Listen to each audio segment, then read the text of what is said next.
Perdana Menteri Muhyiddin Yassin digesa mengambil cuti sementara menunggu siasatan selesai terhadap rakaman audio yang dikatakan mirip suaranya mencadangkan agihan jawatan kepada ahli parlimen untuk mendapatkan sokongan politik.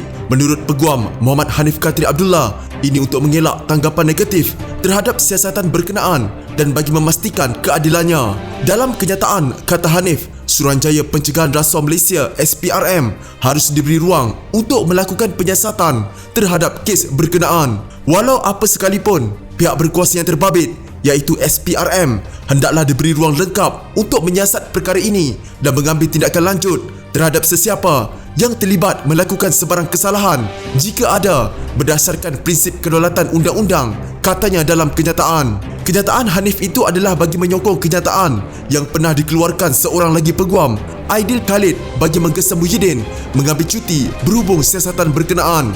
Dalam kenyataan Aidil yang dibuat naik di Facebooknya pada 2 Jun lalu dan disiarkan kemudiannya di Gemilang Daily 2 hari kemudian, Aidil mengingatkan Muhyiddin bahawa gesaan bercuti itu pernah disuarakan Muhyiddin sendiri terhadap bekas Perdana Menteri Najib Razak.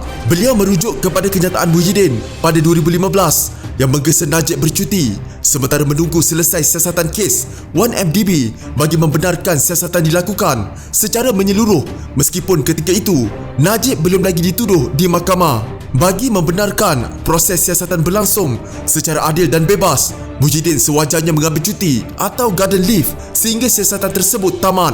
Hal ini bagi mengelak sebarang persepsi negatif berhubung kendalian siasatan kes tersebut.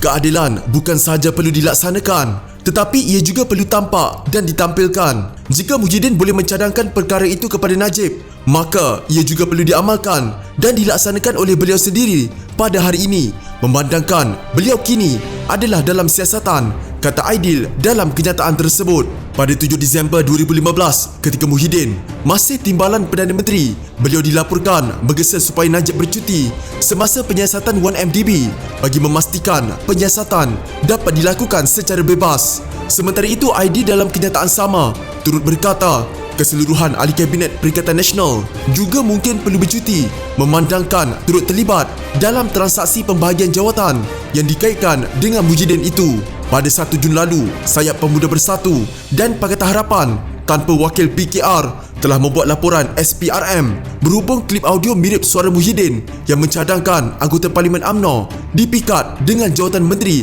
atau syarikat berkaitan kerajaan atau JLC untuk bergabung dengan Bersatu. Audio berkenaan dibocorkan oleh laman Facebook yang menyokong Dr. Mahathir Mohamad dan dikatakan dirakam dalam mesyuarat Majlis Tertinggi Bersatu pada 23 Februari lalu. Dalam rakaman itu, seorang lelaki yang suaranya menyerupai Perdana Menteri didengar berkata, kalau dia, ahli Parlimen UMNO, tahu kerajaan baru nak terbentuk, UMNO masuk, why don't you come in now? Why don't you join us now rather than you join later? Kenapa tak sertai kami sekarang daripada sertai kemudian? Saya fikir kalau itu kita lakukan, sebahagian besar mungkin tinggalkan UMNO dengan hanya 10 hingga 20 tinggal Najib Razak dan puak-puak dia. Lebih-lebih lagi, kalau ada jawatan, tak jadi menteri, jadi chairman of GLC atau pengerusi GLC, kata suara itu. Mesyuarat Bersatu berlangsung sebelum langkah Sheraton yang menyebabkan keluarnya Bersatu daripada Pakatan Harapan yang menjadi kerajaan ketika itu serta mendorong kejatuhan kerajaan pimpinan Mahathir. Jika anda mempunyai gejala seperti demam, batuk dan sesak nafas, jangan berlengah untuk terus ke klinik atau hospital bagi menjalani ujian saringan bersama kita tangani wabak COVID-19.